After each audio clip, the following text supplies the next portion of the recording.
the system of equations. We must deal with them all at once. Always looking for solutions. Positive outlook overcomes. Hello, my name is Roy Simpson, professor of mathematics at Cosumnes River College in Sacramento, California. And this video is sort of a rewind in time for my pre-calculus students.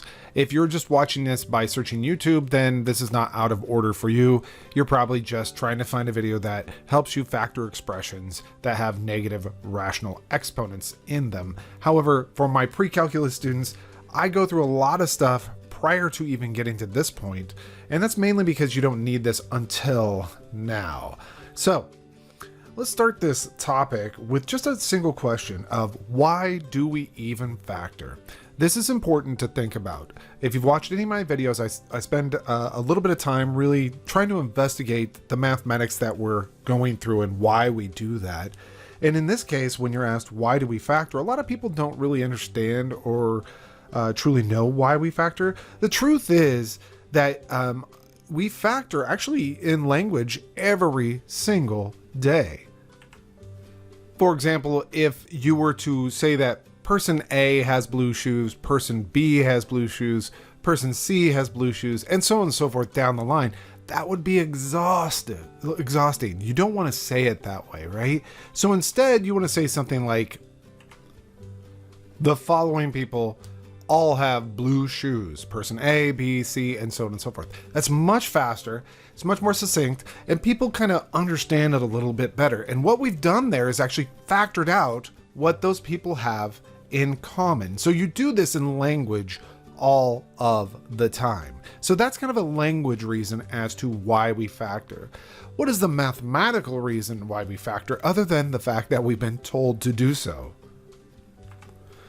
Well, it's a dirty little secret, I suppose, in calculus that most of the functions we deal with in mathematics, whether it be a polynomial or a quadratic, which is a polynomial, or a sine function or any other trigonometric function for the most part, well, maybe sine and cosine, natural logarithmic function, exponential functions, all of these functions have polynomial representations. That is, we can actually write certain functions that are very common to us as a polynomial. For example, e to the x. It can be written as an infinitely long polynomial. 1 plus x plus a number times x squared plus a different number times x cubed plus a different number times x to the fourth, and so on and so forth down the line. These numbers, you can find out in Calc 2 what they are and how they're derived and all that fun stuff, but the reality is most of the functions we have can be written as polynomials. And when you're evaluating these, it's often very powerful to be able to factor them and rewrite them in factored form if you can, because you can do what's called recentering these functions.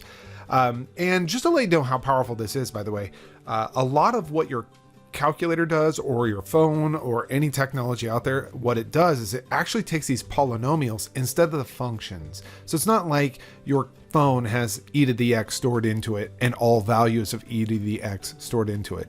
It actually just has a finite expansion of e to the x as a polynomial. It might be something like this, right? So anyhow, whenever you have a polynomial, factoring becomes critically important.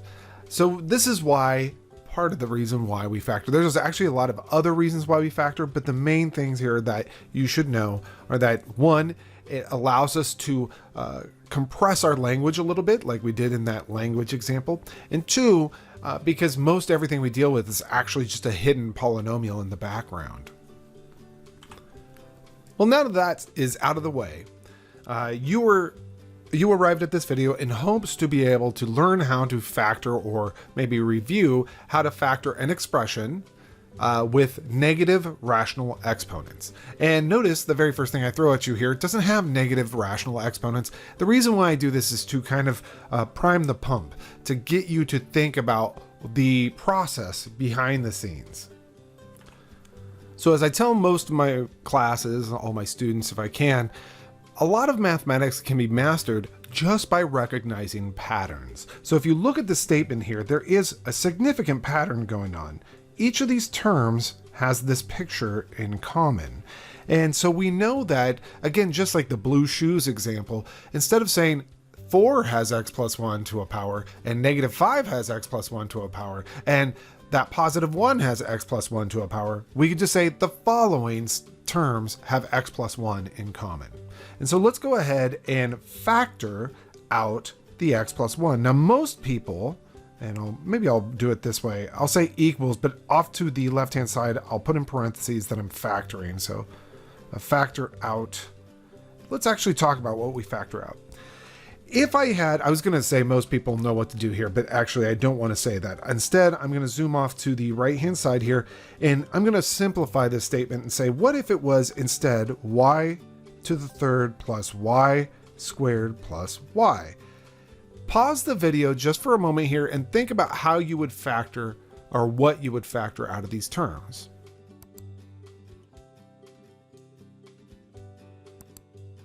So what we would factor out would be a y. They all have a y to the first in common. And when you do that, most people know, especially at this level, if you're in pre-calculus, that this would be y squared plus y plus 1. If you don't know how that's done, there is something very important to know about what we did to arrive at that. And that is that factoring is the same thing as division. So what was in this first spot was a y cubed, but we factored or divided off a y. Y cubed over y is y to the second. In the second spot, we had a y squared, but again, we factored off a power of y, and factoring again is just division. And again, in this third spot, we originally had a y, and we factored off a y, which is division, and you can see that division turns out to be 1. This simple example actually defines for us a method for factoring pretty much anything as far as GCFs go. First, note factoring is division. Second, the choice of what to factor out. We chose y to the first for a very specific reason, because if we chose y to the second, well, this guy doesn't have enough power for me to steal 2 powers of y off of, so that would be too much of y to steal.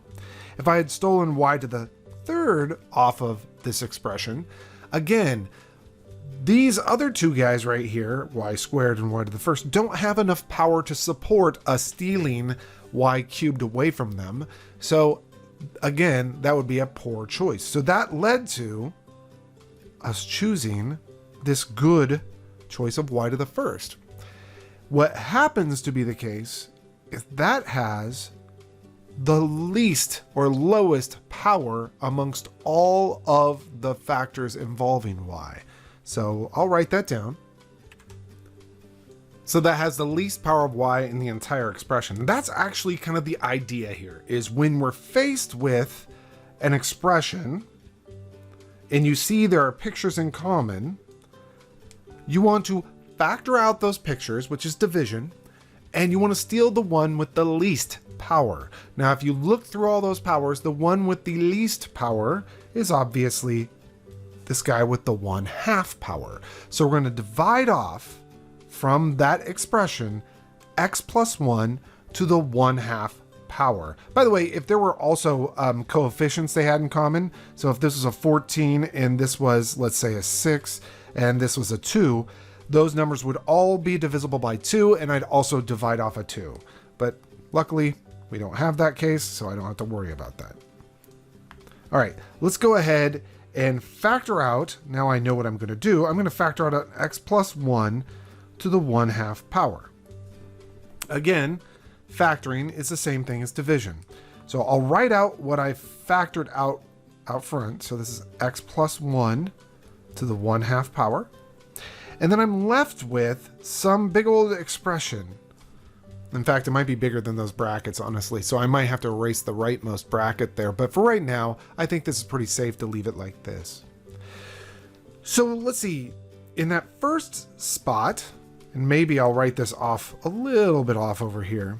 And actually, maybe I should use a different color as well. In that first spot, we had a 4 times an x plus 1 to the 1/2, and we're dividing off an x plus 1 to the 1/2. Now, you should have gone through this already. If you're in pre-cal, you should have seen this in your trig class or your college algebra class, but some people don't cover that very well, or some people just have taken a few years off from their schooling, and so they forget this.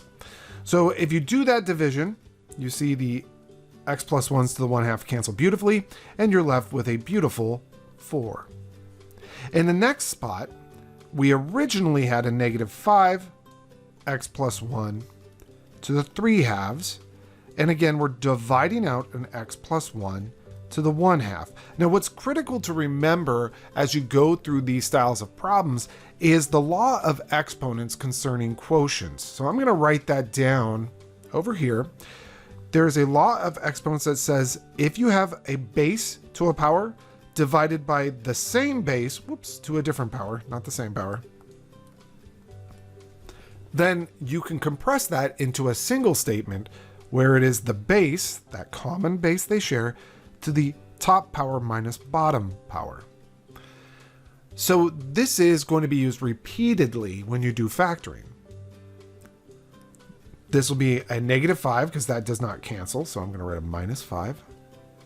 And x plus 1 to the 3/2 divided by x plus 1 to the 1/2, you just have the same bases, two different powers, so 3/2 minus 1/2 is 1. So it's x plus 1 to the first. Keep those parentheses on there for now. And finally, in the last position, we have a wonderful little x plus 1 to the 5/2, and I'm just going to erase that plus 1. There we go, to the 5/2 power. And we're dividing out, again, whatever we factored out, so that's x plus 1 to the 1/2 power. Now this is going to be fast, right? X plus 1 to the 5/2 over x plus 1 to the 1/2 is x plus 1 to the 4/2, or in other words, x plus 1 squared. And that's a beautiful statement right there. Now, I do want to draw your attention to something that's critically important in this case.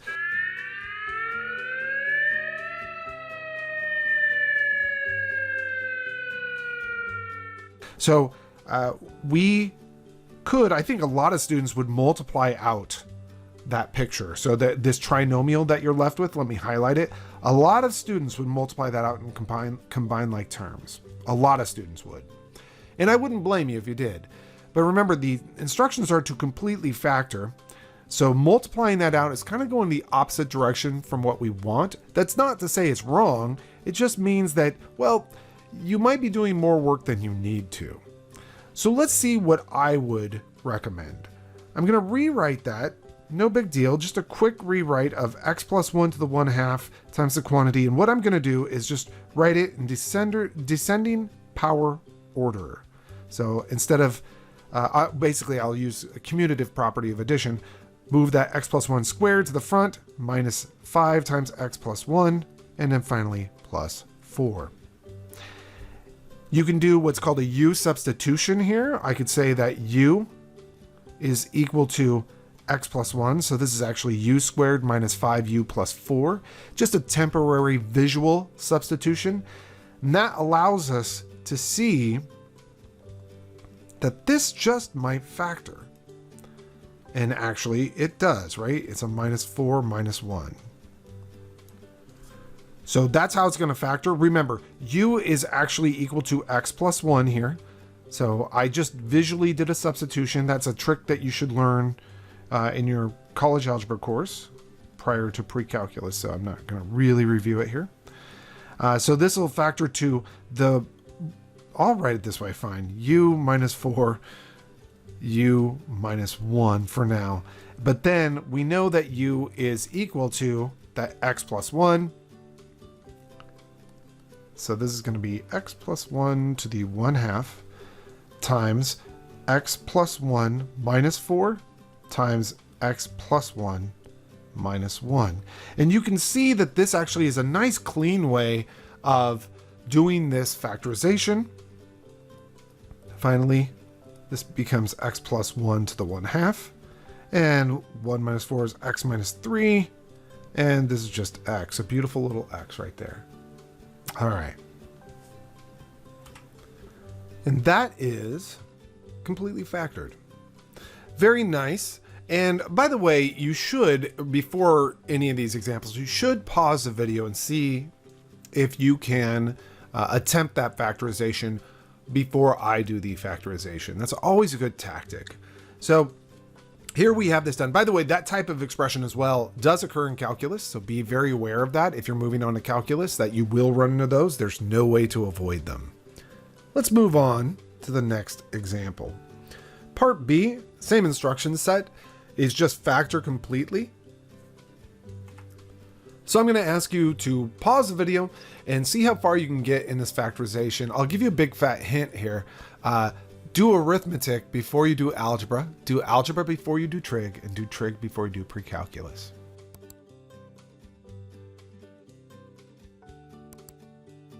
All right, so let's take a look at this. This looks like it's not even near to factorable because it doesn't look like those two expressions have anything in common.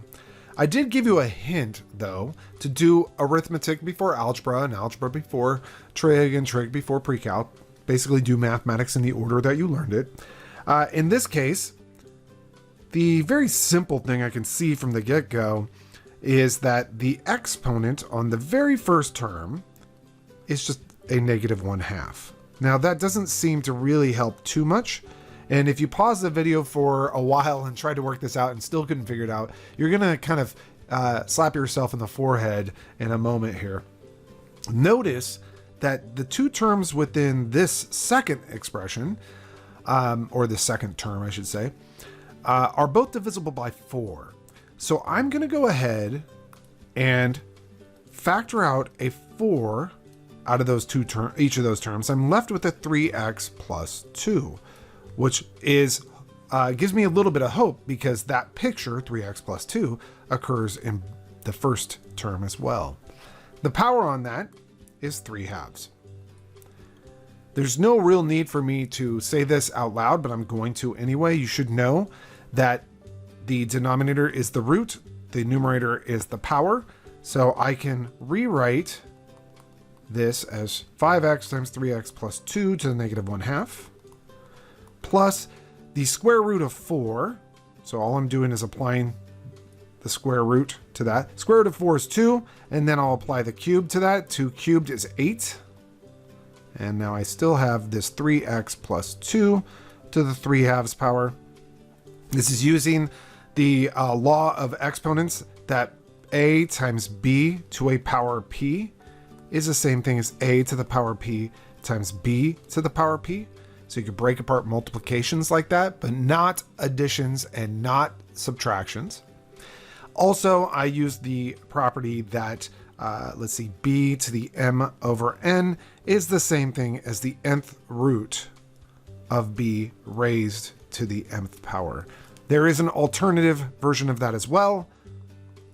You could also say that's the nth root of b to the mth power, but I don't like that last one there because it ends up being very difficult to work with if you have constants.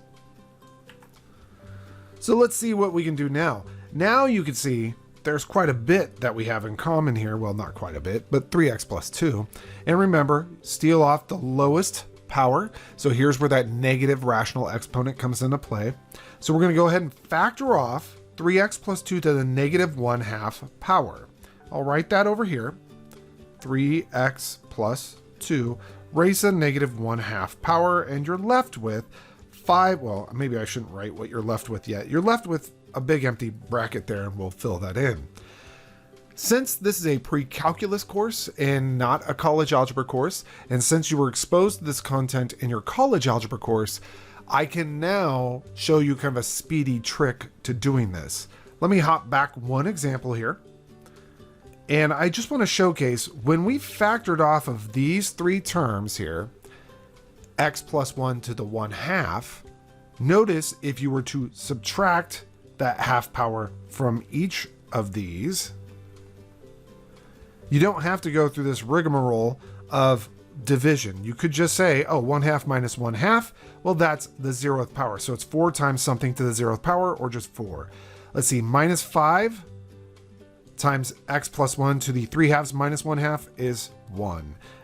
Let's see, plus x plus 1 to the 5/2 minus 1/2, or 4/2, which is 2. So basically, the trick is if you're factoring off something to a power, you're subtracting that power from the exponents. So if I go back here, notice in this statement, I am dividing off 3x plus 2 to the negative 1/2. So I am going to actually add 1/2 to the opposite to each of these powers.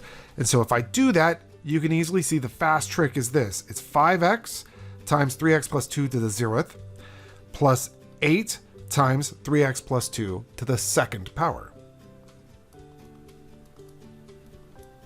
Very nice way of doing this. Now, I don't have a factorization technique I can do here. I'm going to go ahead and multiply all this stuff out. Whether you, so some people will ask, like, how do I know? I'm just saying, I'm talking while I'm doing all my mathematics, by the way. Some people will ask, how do you know if you can use a factorization technique when you end up with something like this versus just multiplying it out? And the answer, short answer, is experience. Do a lot of problems and you'll start to see patterns. That's probably the best way to do it. Let's see, 9 times 8 is 72. So that's going to be, oops, wrong pen there.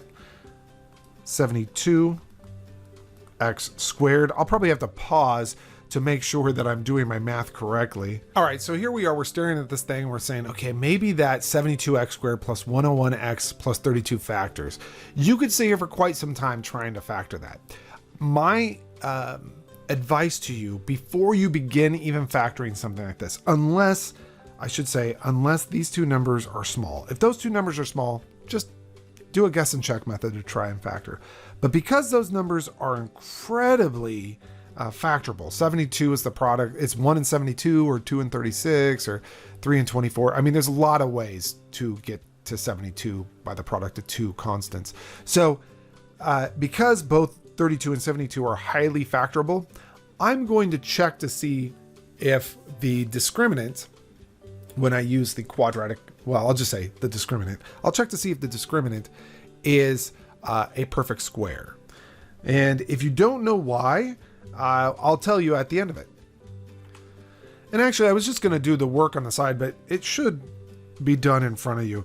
Remember, the discriminant is b squared minus 4ac. That is the discriminant for a quadratic expression or quadratic equation, just depends on how you're working with it, is the stuff that would be underneath the radical if you were to solve the corresponding quadratic equation. So if I had 72x squared plus 101x plus 32 is equal to 0, I know that the quadratic formula would give me a fraction where the numerator was the opposite of b. I'm going to write this in blue. Plus or minus the square root of this all over 2a. That black ink there, though, that part of this quadratic formula is called the discriminant, and it is incredibly important. If it's negative, then we know there's no real solution to that corresponding quadratic equation. If it's a perfect square, let's say it was, for example, just to give you an idea, let's say that it came out to be, who cares, some number, plus or minus the square root of a perfect square, like 64, all over some number. If that's the case, square root of 64 is just 8. So we'd have some number plus or minus 8 over some number. And that can be written nice and cleanly without roots. You don't even see a root in there anymore. And that means that it is factorable. That means that we would be able to factor this. So let me write that off to the side cleanly so that you have it kind of in your face a little bit. So I'll point an arrow at this and say, if this is a perfect square, then the expression is factorable. Now, I do want to, for those math professors who are watching this because, I don't know, maybe they need to brush up on this, I have no idea. They're going to say something like, Well, it's always factorable. And you're absolutely right. It always is. But what I mean by the expression's factorable is I mean it's a factorable over the rational numbers, not the irrational numbers, but the rational numbers. I want this to be cleanly factorable. And I think specifically it's factorable over the integers.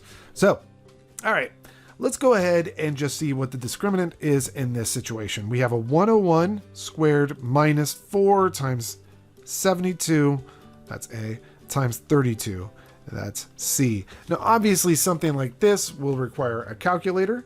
So I'm going to quickly go ahead and just grab my calculator here and type in these numbers. And I get 985 is what this ends up being. So we have the square root of 985. And I'm going to tell you right now that that is not clean. So this is not... I just grabbed my calculator and said, what's the square root of 985? It's not a perfect square. Not a perfect square. Which means that this, I'll highlight it, quadratic right here, is not further factorable. We cannot factor it any further than we already have. So that's as good as it gets. Sometimes math just doesn't work out cleanly. In fact, as you move forward in mathematics, things get more and more terrible looking, but it's the same computations you faced. It's just that they get a little more complex as you move forward. And you want to have this library of tricks to speed up your computations as you move forward. You want to be able to say, okay, well, I get it. Let's go ahead and not try all day long the fact of this, but instead let's use one of the things from this bag of tricks. I know that if I use discriminant, if the discriminant doesn't turn into a perfect square, then I know that this will not be factorable over the integers. If you need more explanation on that, just ask. Maybe I'll make another video just for that. All right, so we're done with this idea. And I think the next video in this series will be a video on advanced factoring techniques for calculus. It's the system of equations. We must deal with them all at once. Always looking for solutions. Positive outlook overcomes obstacles getting in our way. Cause affects more than we can sometimes see. Things for what they are and work together until you feel at peace. Just listen close. Don't talk too much that isn't kosher. You may really hurt inside. It doesn't justify you to speak too loud and cry. Don't whine. Just